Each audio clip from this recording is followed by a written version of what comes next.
Bones o bons al meu canal, senyor Trencaclosques. Avui us presentaré el meu projecte d'evolució especulativa, els capibares.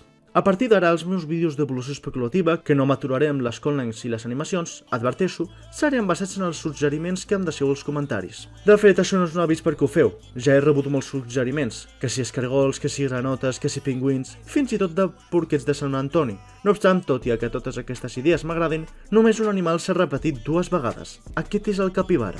Ho sento per la resta de persones que han votat però que les seves criatures no han sortit. No obstant, no us preocupeu. Si apareix el nom del teu animal més d'un cop, tot i que siguin vídeos diferents, els prendré més en compte tant en senyor Puzzle com en senyor Trencaclosques. Ara, després d'una introducció de mitja pàgina amb lletra de nen de primer de primària, començaré per parlar del capibara actual.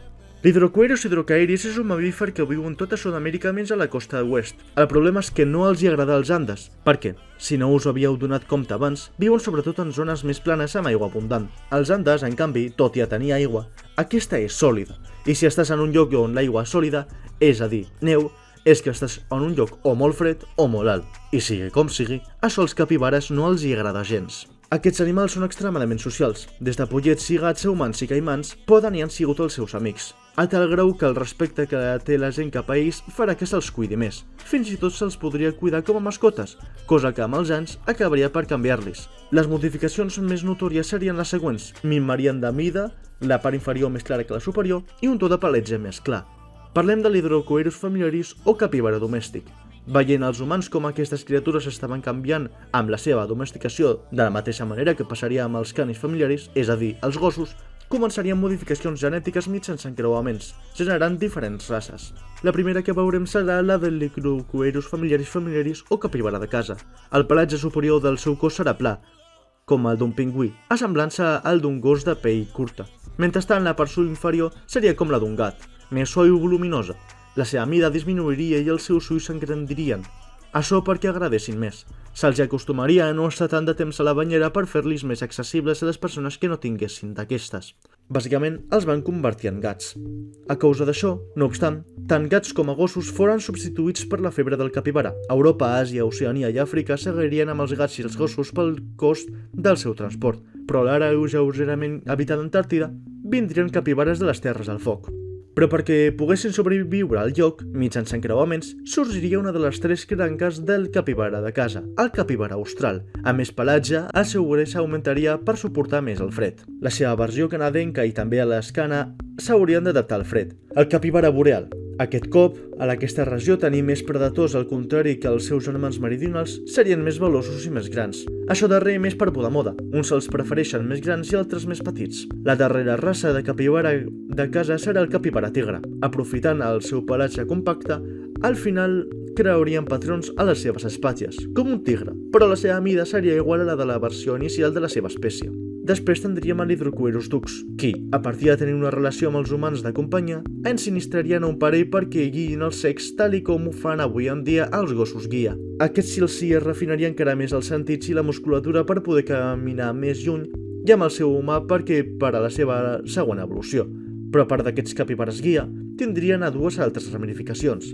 El capibara rastrejador, que s'ocuparien de cercar estupefacients il·legals als aeroports, tal i com avui en dia fan amb els gossos Doberman. De fet, es crearia l'estereotip de que aquests capibares i els Doberman estarien amistats com Coca-Cola, Pepsi o Tom i Jerry, però no, com dictaria la seva naturalesa, en pau amb tots. L'altra ramificació seria la del capibara de pastor, utilitzats per pasturar com fan els gossos avui en dia amb les ovelles, i a casa Amèrica també amb les alpaques. Però en la tecnologia no serien molt requerits menys en algunes empreses que ho preferien fer de manera tradicional, ja si vendrà la carn com carn natural d'alpaca o llet d'ovella a l'antiga. Aquests exemplars es vendrien al mercat negre per un diner, i el seu contraban seria, a part d'il·legal, abjecte. Finalment, tenim a una de les ramificacions del capibara domèstic, l'Hippocoerus. Aquí utilitzarien com a muntura per a nens més petits de manera turística o pels més abundosos, o sigui, com els ponis, que també serien reemplaçats per ells.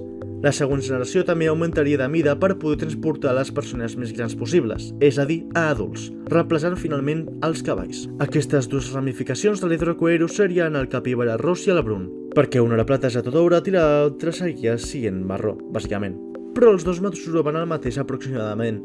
La major diferència entre un i l'altre fou que el brun tindria el llom més llis i que el rosa el tindria més despentinat, molestant-li més al segon els seients que li col·loquin a l'hora de muntar. No obstant, què va passar amb els capibares que no van entrar a les llars humanes? Eventualment aviat foren tiltats de salvatges i l'amor cap a ells va minvar. Com una anècdota, se'ls hi va deixar de banda i entre la deforestació, els incendis i les tempestes causades pel canvi climàtic, la seva població es va minvar molt. No se'ls podia contenir en granges ni en zoos per a què poguessin sobreviure, perquè en un parell de generacions passarien a ser domèstic i es perdria el seu valor com a animals salvatges. Així doncs, només els més forts i resistents van sobreviure, dividint-se en dues maneres d'afrontar les adversitats. Igualment, degut a l'escalfament climàtic, els seus pigments serien encara més foscos, també perquè estaven més exposats al sol. El primer d'aquests seria l'Hydrocoerus precipitis capibara temerari, que opta per alleujar-se i així fugir dels seus predadors i dels incendis a major velocitat. En casos extrems, mossegava amb les seves dents esmolades per defensar-se. Els Hydrocoerus infestantivus, en canvi, van optar per un comportament molt més territorial i no tan migratori com els dels seus germans evolutius. Parlem de criatures de més de 100 quilos en molt poc espai, pur múscul, intimidadors i agressius, oblidant-se de mica en mica del seu passat afable. Aquestes dues branques van aconseguir que els nombres d'aquesta espècie augmentessin una mica més, és a dir, es va doblar una quarta part de la població que vivia en llibertat. No obstant, tot i aquest petit ressorgir dels capibares salvatges, tal com us vaig explicar al meu projecte d'evolució especulativa dels Alçurots, un terratrèmol monstruós va partir a Mèxic en dos, i dels volcans que emergien del cataclisme, l'efecte d'hivernacle va matar una de les dues estirps de capibares que va afectar sobretot Amèrica. Parlem de l'Hydrocoerus precipitis o capibara temerari. Només uns 3.000 exemplars dels Hydrocoerus infestantivus van sobreviure a la catàstrofe a la frontera del que avui en dia anomenem Bolívia-Perú. Només uns 500 van sobreviure al rapte massiu de la seva espècie per part dels humans per preservar-los en zoos, granges o contraban, qui pagaria milions per només un os d'ells. Només els capibares més agressius i forts van sobreviure en llibertat, així que de mica en mica la selecció natural va seleccionar, valgui la redundància, els més agressius i forts. Tal com a Europa estem als atacs dels agressius porcs senglars fins i tot a les ciutats, en aquest temps es temeria de la mateixa manera les incursions del gegant herbívor sud-americà, removent brosses i tacant a humans amb embestides. S'hauran allunyat extremadament del seu cosí domèstic, petit i maco.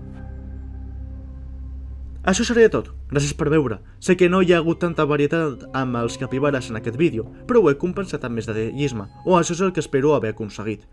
Recordeu que estic obert a noves propostes. Llegeixo tots els comentaris i els tindré en compte. Com heu pogut veure, he volgut fer un petit homenatge als capibares que sempre poso a la fi dels meus vídeos, així que ara us deixo els exemplars moderns.